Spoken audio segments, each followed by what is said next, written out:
Bienvenidos a la UNAM Responde este lunes 3 de noviembre. Qué gusto que nos acompañen en el espacio informativo de TV UNAM y los invitamos a que se queden con nosotros durante la siguiente media hora. Hoy que vamos a hablar sobre los objetivos y el trabajo que lleva a cabo de forma cotidiana el Tribunal Universitario. Además, les contaremos sobre una nueva propuesta que se exhibe en el espacio de experimentación sonora aquí en el MUAC. Y como cada lunes tenemos la voz, la opinión del doctor Carlos Rosales y terminaremos con nuestro Golfo de México. Quédense con nosotros, comenzamos.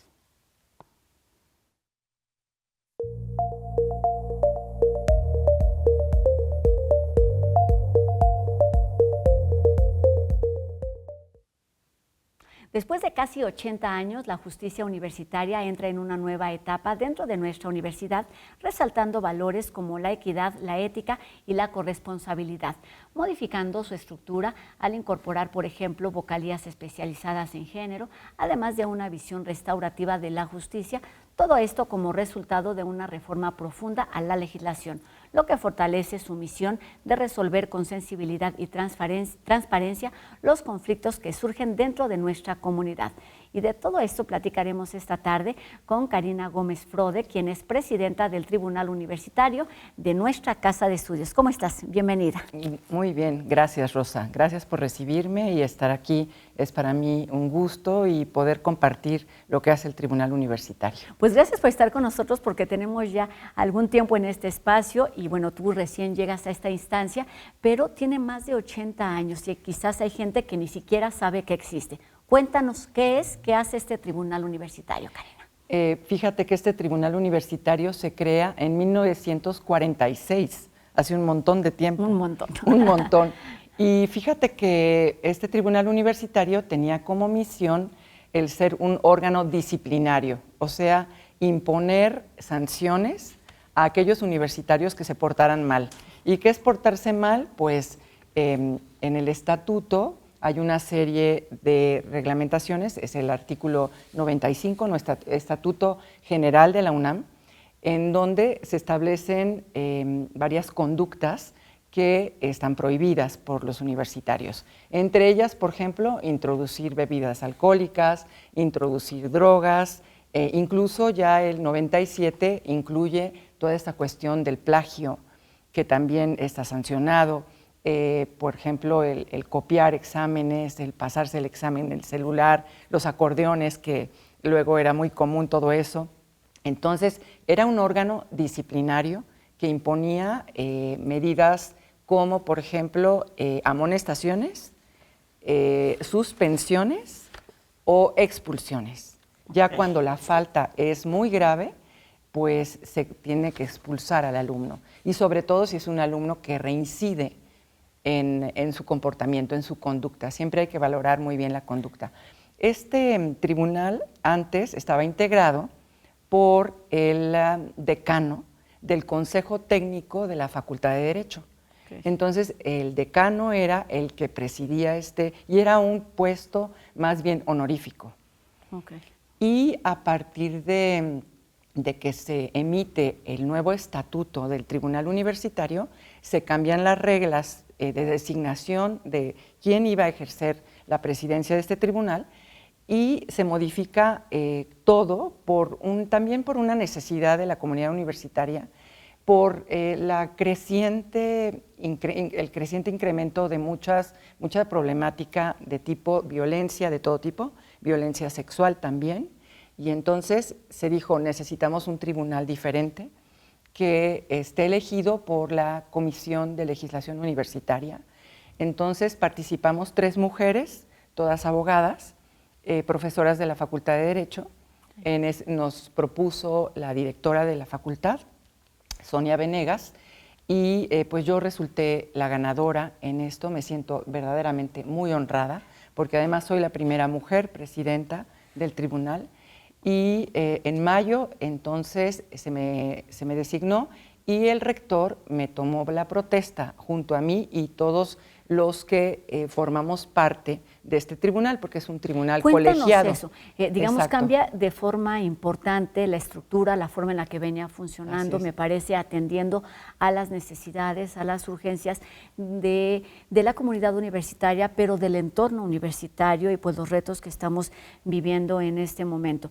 Cuéntanos cómo está conformado hoy en día, es decir, qué tiene que hacer, cuáles son los procesos, las etapas de este tribunal, cómo funciona en su día a día. Este tribunal está ahora conformado por varias vocalías permanentes del Instituto de Investigaciones Jurídicas, de la FES Acatlán y de la FES Aragón. Okay. Entonces, yo soy la que presido, tengo un voto de calidad cuando hay algún empate en alguna sesión en la que tenemos sesiones un martes sí y un martes no. Estamos sesionando muchos casos, nos están llegando muchos casos al tribunal y además tenemos 2 vocalías de género, es decir, expertas también en género, que nos apoyan cuando se trata de casos muy complicados y difíciles de resolver, ¿no? Cuéntanos sobre esto, ¿cuáles son los casos que de forma cotidiana y cuáles son los que se han ido incorporando, que tocan y que les toca a ustedes atender y seguramente resolver? Pues mira, hemos tenido muchos casos de introducción de bebidas alcohólicas, sobre todo en CCHs y prepas. Okay. Entonces el procedimiento es que la autoridad remisora, la que nos remite el caso, nos remite al alumno y entonces al alumno se le da la oportunidad y se le otorga el derecho de audiencia. Y entonces celebramos una audiencia. El tribunal físicamente está en el edificio de Tlatelolco. Es muy, muy lindo el tribunal, estamos en el piso 11 y 12 y tenemos una sala de audiencias muy linda, en la que comparece la autoridad que remite, que puede ser los directores jurídicos, por ejemplo, de las prepas, de los SHs, de los institutos, de las facultades, y que nos remiten algún alumno, un alumno que ha, pues, de acuerdo a la consideración, está cometiendo una falta o cometió una falta, que las faltas están reguladas, te digo, en los artículos 95 y 97 de nuestro Estatuto General. Cuéntanos un poquito para entender, digamos, la similitud. Como ciudadanos mexicanos tenemos una Constitución que nos rige, digamos, a grandes rasgos, y hay reglamentos. ¿Qué es lo que sucede en nuestra universidad? Porque podemos hablar de estatutos, de reglamentos, de la ley orgánica. ¿Cómo es que, o cuál es la base, digamos, de este tribunal universitario? La base va a ser nuestro Estatuto General de la UNAM, nuestro estatuto del tribunal y luego ahora ya tenemos un reglamento también, un reglamento en el que está fijado todo nuestro procedimiento que tenemos que llevar a cabo y cumplir para luego resolver si este chico o chica que se remite, estudiante, que merece una sanción, que sea amonestación, que sea suspensión o que sea una expulsión o incluso, por ejemplo, ayer sesionamos un caso en el que determinamos que no hay pruebas suficientes para sancionar al alumno. Y entonces, pues revocamos la sanción, venía con una sanción de la institución y nosotros la revocamos porque no tenemos pruebas para inculpar a este chico. Es un chico que se defiende, que niega la conducta, no hay otras. Fíjate que nuestro tribunal es un tribunal jurisdiccional en el sentido material. O sea, nosotros resolvemos y estamos resolviendo casos de acuerdo a las pruebas que se nos presentan y nosotros dictamos una resolución. ¿Cómo llegar a ustedes? Es decir, ¿qué se necesita para ser atendidos, escuchados por el tribunal universitario? No pueden llegar así ellos mismos a tocar la puerta del tribunal, los estudiantes, ni tampoco los maestros, sino tienen a fuerzas los facultados para tocar la puerta del tribunal, son las instituciones, las facultades, los institutos, los órganos como las SHs, las prepas. Entonces nos tiene que llegar, o sea, las personas que accionan en el tribunal son autoridades, son las autoridades que remiten. Y entonces nosotros recibimos el caso. Es decir, que tiene que haber una queja antes dentro de tu institución. De acuerdo. Si tienes y ese es el primer paso. Así es. Cuando se trata de violencia de género, otro tipo de violencias, puedes ir también a la Defensoría de Derechos Universitarios y presentar. Esto es importante, este es el primer paso. El primer acercamiento es llegar a una autoridad que es la más cercana, la que tenemos en nuestra escuela, en nuestra institución. Y luego, ¿cuáles son, digamos, a grandes rasgos las siguientes etapas hasta resolver o terminar con el procedimiento? Es bastante sencillo, porque llega la petición y llega el alumno que está remitido, nosotros lo mandamos llamar, se celebra una audiencia, una sola audiencia. Es una audiencia en la que siempre les pedimos a los alumnos remitidos que asistan para oír su punto de vista, que asistan para defenderse de lo que los están acusando. Precisamente fíjate que hay veces que asisten chicos que se pelearon, una riña o se golpearon, y asisten ambos y se piden perdón, se piden disculpas. Y el hecho de pedir perdón, el de arrepentirse, es lo que te digo que es lo que yo quisiera incorporar en mi tribunal, un tribunal que sea de justicia restaurativa, que restaure precisamente a estos chicos que quizás, por ejemplo, incurrieron en alcohol o incurrieron en drogas, etcétera. Entonces, no nada más es la sanción, porque no nos sirve a veces de nada solamente castigar por castigar a un alumno o a una alumna.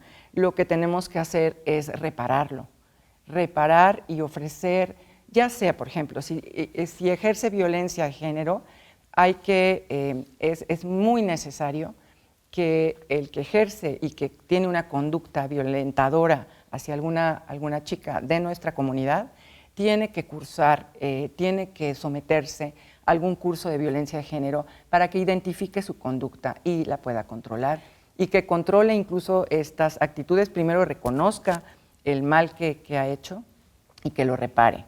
Porque el chiste es que repare y que no repita. Y que no se repita, esa conducta. Karina, ¿puede haber quizás confusión en lo que sí les toca y en lo que no le toca al Tribunal Universitario? Así es. Con respecto a, bueno, sabemos que Ciudad Universitaria, por supuesto, o los entornos universitarios reciben a una gran cantidad de comunidad universitaria, pero también es visitado por personas, por turistas, por, individuos de diferente índole, sí. Y puede ocurrir dentro de nuestro entorno algún tipo de delito que son mayores, digamos, que no tiene que ver con este acordeón al que te referías, con estas riñas o peleas que podrían ser, digamos, comunes en los entornos académicos. ¿Qué sucede cuando hay faltas mayores que tienen que ver quizás con personas que no son de la comunidad? No las podemos nosotros resolver. Nosotros solamente resolvemos y somos competentes en cuanto a estudiantes y maestros de nuestra comunidad. Ok, sí. Solamente el entorno Así universitario. Es. ¿Qué tanto se parece este tribunal universitario a lo que sucede con la impartición, digamos, de justicia de la ciudad, del país? Pues es paralelo porque al fin y al cabo estamos ejerciendo una jurisdicción, es decir, estamos resolviendo un litigio, hay un litigio. Y entonces ese litigio, por ejemplo, si hay un asesinato o si hay una violación dentro de nuestras instalaciones, es la comisión de un delito. Entonces, nosotros somos disciplinarios y reparadores, pero paralelamente a eso hay que abrir una carpeta de investigación y hay que llevar también el proceso y el procedimiento ante las instancias, primero ante el Ministerio Público y después si hay un delito que se configura, pues se presenta ante un juez de lo penal. Entonces, son como instancias paralelas, claro. Corren paralelamente. Es decir, que tienen sus particularidades, entendiendo que estamos dentro del entorno universitario, y esto tiene que ver con lo que nos mencionabas hace unos minutos, de no solamente ver quizás el delito, sino el contexto, lo que te llevó a cometerlo, o en el contexto también de la víctima. ¿Cómo explicas esta parte de la autoridad con sensibilidad? Pues eso es lo que más nos preocupa, ser sensibles, no ser unas máquinas que solamente emitamos resoluciones con sanciones. Ay, le toca una expulsión o le toca y quedarnos así nada más, sino lo que tenemos que ir es más allá. Tratamos de que el próximo año vamos a conmemorar los 80 años del tribunal y lo que queremos hacer es una semana de sensibilización para todos los chicos, incluso y estudiantes tanto de CCHs como de prepas. Queremos ir a visitarlos para explicarles precisamente cuáles son las conductas que están prohibidas en nuestra Universidad Nacional y que no lo saben, ¿no? La otra vez resolvimos un chico que tenía una cerveza, estaba tomando una cerveza y es menor de edad, es un adolescente, entonces tiene que venir incluso acompañado de su padre. Y vino con el padre y entendieron muy bien. Lo que yo también trato de hacer, y esa es también una filosofía muy bonita, es que aunque nosotros sancionemos, le expliquemos al alumno ¿por qué? Para que comprenda, que no se sienta agredido, al revés, que sienta arrepentimiento. A veces no es posible lograrlo, pero para eso se necesita, como tú dices, mucha sensibilización y mucho entendimiento y información de que esas conductas no nos conviene realizarlas dentro de nuestros recintos universitarios. ¿Cómo se ocupa o cómo impacta, porque me parece que además es como un vaso comunicante, este tribunal universitario con el programa o la iniciativa que tenemos hoy en día muy presente, que es el de la cultura de paz? Así es, pues es que tenemos que ir de la mano, tenemos que ir juntos con este programa de cultura de la paz. La cultura de la paz tiene que ver con la justicia restaurativa, y la justicia restaurativa significa que alguien que cometió un error o que cometió incluso un ilícito, se dé cuenta de ese error y repare a la víctima. Y fíjate que no nada más es la víctima. Luego, cuando se comete un delito, no nada más estás afectando a la víctima, estás afectando a toda la sociedad, a toda la comunidad, ve nada más, a todo el entorno. Nos sentimos todos muy agredidos y necesitamos por lo menos una disculpa, un arrepentimiento.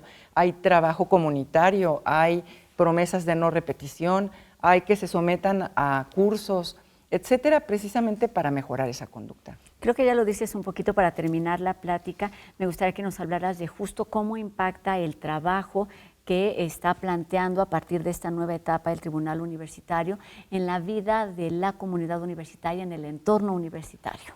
Quiero que impacte en el sentido que los chicos digan, no quiero ir nunca al Tribunal Universitario, que nunca me encuentre en esa situación, ¿no? Que un estado de civilidad que tenemos que tener, de comunidad armónica y en paz. Y si ya llegas al Tribunal Universitario, comprenderte, yo quisiera comprender el entorno que a veces no es el más favorable. Hay muchos estudiantes muy vulnerados por su situación, no tienen apoyos y el chiste es apoyarlos, repararlos, estás diciendo sanarlos. Algo muy importante, cómo todo esto de lo que nos estás hablando impacta también en el desempeño académico de los estudiantes principalmente. No sabes cómo impacta, y hay veces nos fijamos mucho en el promedio de los estudiantes que vienen remitidos. Siempre es un factor muy importante. Hay veces que llegan estudiantes remitidos con un promedio de 9 puntos y cacho, ¿no? Y de facultades, por ejemplo, pues de ciencias que es complicado en ciencias tener un 9, ¿no? Ya quisiéramos, ¿no? Por eso luego estudiamos Derecho, porque luego es más complicado las ciencias exactas o las ciencias naturales, ¿no? Entonces, claro, otras habilidades. Otras habilidades. Entonces, todo eso lo tenemos que ponderar. Hay que ponderar todo, el antecedente de ese alumno que llega remitido. Y por eso yo siempre les pido, dense la oportunidad de que si son citados por nosotros, comparezcan para oírlos y comprenderlos. Y ya he oído en muchas audiencias una disculpa, una petición de perdón. Y tener la posibilidad de escuchar y de entender lo que está pasando, que a veces en el momento no podemos captar justo como las dimensiones de lo que hacemos. Entonces, pues acerquémonos a este tribunal universitario. Muchísimas gracias, doctora Karina Gómez Frode, presidenta de este tribunal universitario. Encantada. Y muy buena parte de su historia y del trabajo que realizan pues, en este sitio, para conocer además cuál es el proceso a seguir en caso de ser necesario. Muchas gracias. Muchas gracias, Rosa. Muchas gracias por la invitación. Y vamos ahora a otro tema. Les platicaba sobre el espacio de experimentación sonora del MUAC que está presentando Honorata. Se trata de una pieza de la compositora y cantante mexicana Mercedes Nasta, que explora los ritmos internos del sonido y los momentos íntimos de la escucha. como un arrullo con timbres delicados, la obra combina pop, cumbia, bolero y electrónica, incorporando instrumentos como contrabajo, viola, piano, órgano y guitarra eléctrica. El curador Guillermo García reflexiona sobre este espacio de resguardo y de cuidado en la pieza compuesta durante el embarazo de Nasta, y ambos se refieren a ella como una composición intuitiva y onírica donde la voz se entrelaza con los sonidos para crear una experiencia envolvente, y todos podemos disfrutarla a partir de ya y hasta el 5 de abril del próximo año. Seguramente escucharon que recién concluyó la temporada de premios Nobel y el de Medicina fue otorgado a 3 especialistas por sus aportaciones en el tema de tolerancia inmunológica periférica. Sobre esto nos explica hoy el doctor Carlos Rosales.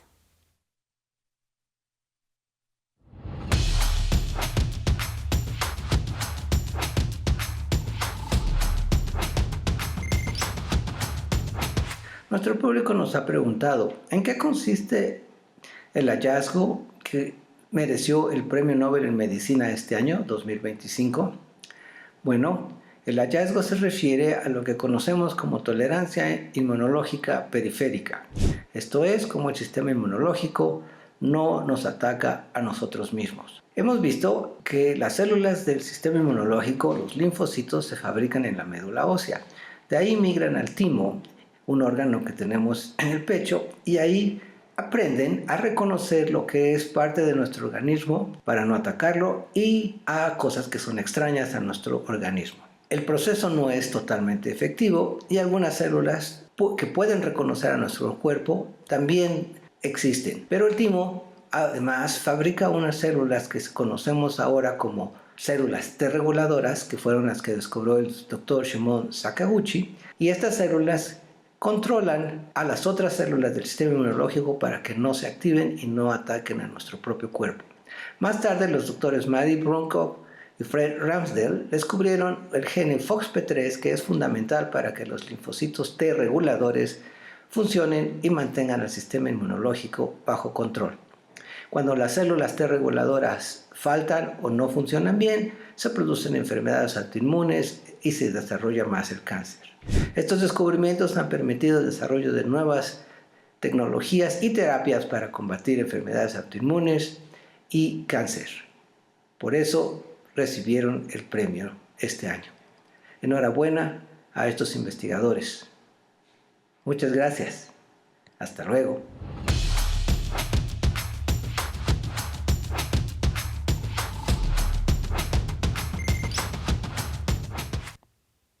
Alrededor de 15 millones de personas viven en las costas del Golfo de México, lo que significa que la salud o las amenazas en este gran ecosistema se encuentran determinadas en buena medida por la actividad humana. Vamos con la siguiente historia de nuestro Golfo de México.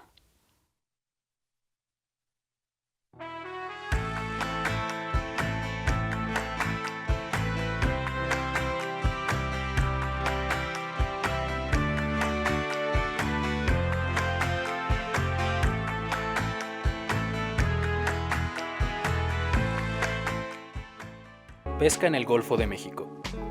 El Golfo de México, un mar semicerrado y brazo del enorme océano Atlántico, es uno de los cuerpos de agua más grandes de la Tierra. Alberga una extraordinaria diversidad de ecosistemas, tanto marinos como terrestres, donde habitan más de 15.000 especies de vertebrados, invertebrados, plantas y organismos microscópicos, y cerca de 80 de ellas son endémicas. El Golfo juega un importante papel en la economía del país por sus recursos pesqueros. Más de 300 especies sostienen pesquerías locales en esta región, con una producción anual cercana al 1.000.000 de toneladas, aproximadamente 19% del total de la pesca nacional en México.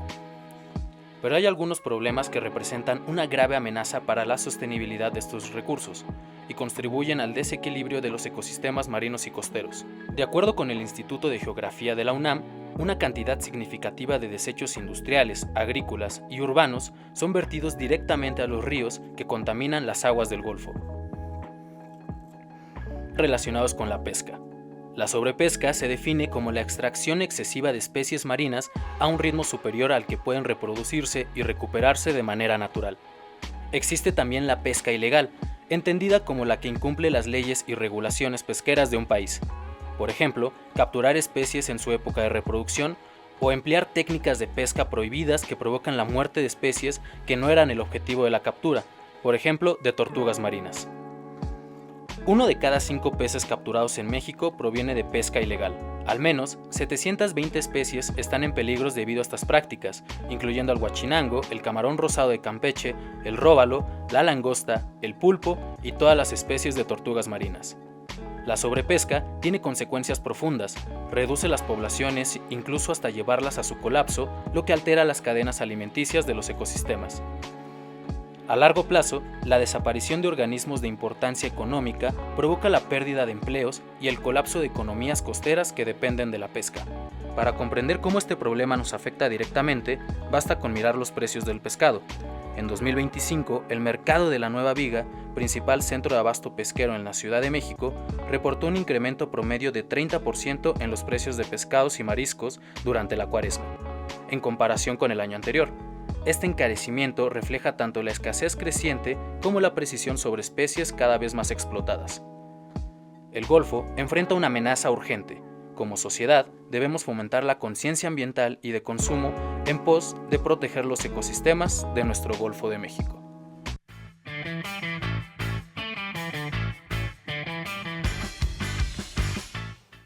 Una tarea que nos toca a todos. Y con esto terminamos nuestro programa de hoy. Agradecemos a Fernanda Ramírez su participación en la interpretación de lengua de señas y les recordamos a todos ustedes que podemos estar en contacto a través de nuestras redes sociales. Y los invitamos a que nos acompañen el día de mañana, por supuesto, 2:30 de la tarde, aquí en TV UNAM. Mi nombre es Rosa Brizuela. Adiós.